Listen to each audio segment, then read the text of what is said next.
तरीक नमस्कार। आज खबर निमंते बड़ दिन शुभेच्छा अभिनंदन प्रेस दल जरा करे प्रभु का महान आमर धन्यवाद हो पवित्रता परमेश्वर पिता। आज वीडियो रे एक सुंदर कथा रखा चाहे। आज हूँ डिसेम्बर 25 तारीख 2024। तेणु प्रत्येक को मोर ये आनंद पर्व मु जीशुख्रीष्ट का बहुमूल्य नाम मोर भक्तिपूर्ण शुभेच्छा अभिनंदन नमस्कार प्रेज द लॉर्ड। तेज आसतु आज खबर कौन रही ए समस्त खबर जाना पूर्व प्रत्येक को अनुरोध करे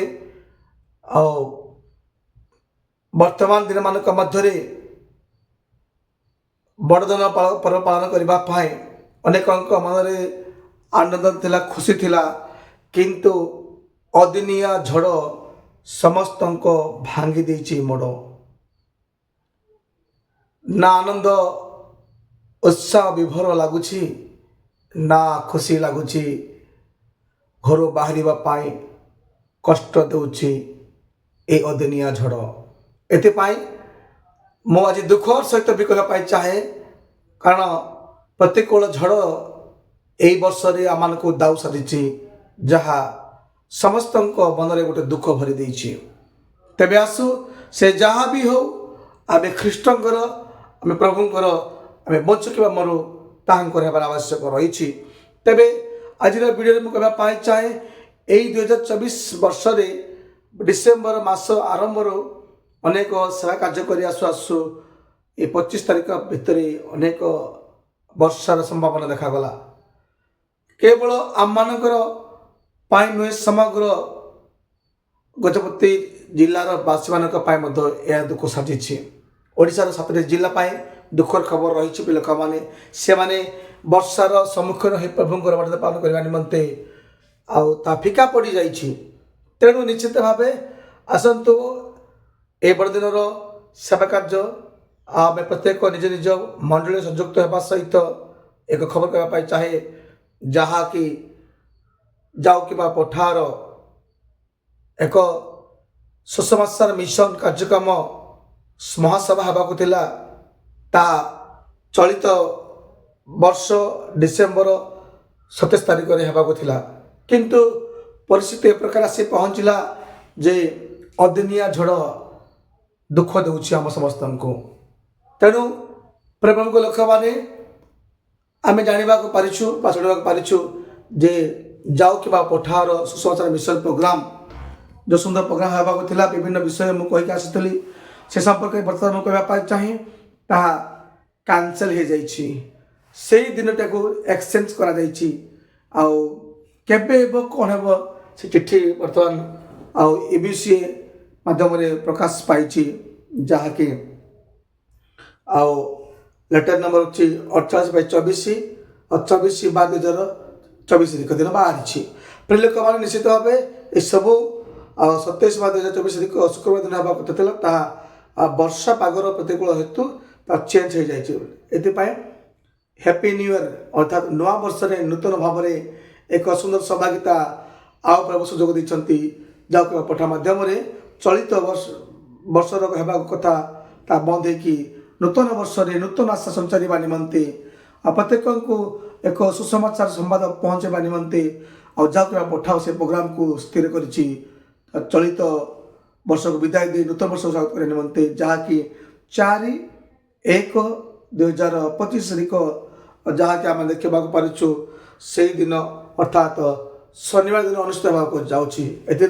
बहुत संख्यक योगदान देवा निमंते प्रभु दर्शन सहित मुझे कथबार्ता करी से प्रकाश कर अनुरोध कर निश्चित भाव आम कौन करवा से दिन में संपूर्ण भाव आसी योगदान करने निमंते मनोयोगी होगा। यह एक दुखर खबर बोली मुझे अनुभव करुच्ची किंतु मनुष्यर संकल्प अपेक्षा परमेश्वर संकल्प अति भिन्न उच्चतर अटे। एपाई प्रभु लोक मैंने आम भांगी पड़ा ना आम केवे निराशा बनाए योजना महान अटे। प्रभु यही जाऊ कि पठार संवाद शुणी आपण मैंने प्रार्थना श्रवण करूँ ନୂଆ ବର୍ଷରେ ନୂଆ ଆଶା ନୂଆ ସୌଭାଗ୍ୟତା ନୂଆ ଚେହେରା ନେଇ ଆମେ ଆଗକୁ ଆସିବା ନିମନ୍ତେ ଯିବା। ପ୍ରଭୁ এই ଖବରରେ ଆମେ ସମସ୍ତଙ୍କୁ ଆଶୀର୍ବାଦ କରନ୍ତୁ ଜାଣିବା ନିମନ୍ତେ ଅନୁରୋଧ କରିବି। ପ୍ରତ୍ୟେକ ଉକ୍ତ 4/1/2025 ବର୍ଷର ଶୁଭାରମ୍ଭ ଶୁଭ ସଂକେତକୁ ଆଶାର ଆଲୋକ ନୂଆ ଆଶାର ଆଲୋକ ସୃଷ୍ଟି ହେଉ ଏଥିରେ ପ୍ରାର୍ଥନା କରିବି। ଧନ୍ୟବାଦ ରହିଲି। ଆମେନ୍। ନମସ୍କାର। ପ୍ରେଜ୍ ଦ ଲର୍ଡ। Happy Christmas.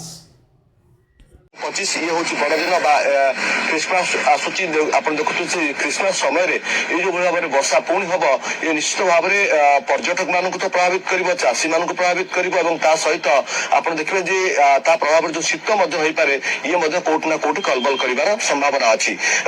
आउ एक गुरुत्वपूर्ण कथा जमी आप भी कहते आम शुणुलु जे घन कौड़ी देखा कारण 24-25 ये 2 दिन जो भाव में घन कौड़ी आस्तरण रही 50 मीटर दूरता भितर दृश्यमान ठीक से हेब ना तेणु गोटे प्रकार येलो वार्निंग जारी कर पाणीपाग विभाग तरफ ये जो 7टी जिला और सहित 9टी जिले वर्षा और अन्य जो 11टी जिले आप देखिए जो 11टी जिले घन कौड़ी आस्तरण सहित झिपिझिपि जो वर्षा बा काउलिया पाग ता सहित कोहला पाग जारी तेणु यह परिस्थिति विशेष भाव में धान जो कटा जा विशेषकर उपकूलवर्ती जिला मान धान बर्तमान कटा जा पश्चिमांचल और दक्षिणांचल जिला मान देखुचु अनेक जगह मंडी धान पड़ रही तेणु से सब जगह चाषी मान अधिक सतर्कता अवलंबन करने पड़ो कारण जो भाव में पागर तारतम्य आम देखा पाऊँ से विशेष भाव में प्रभावित हे।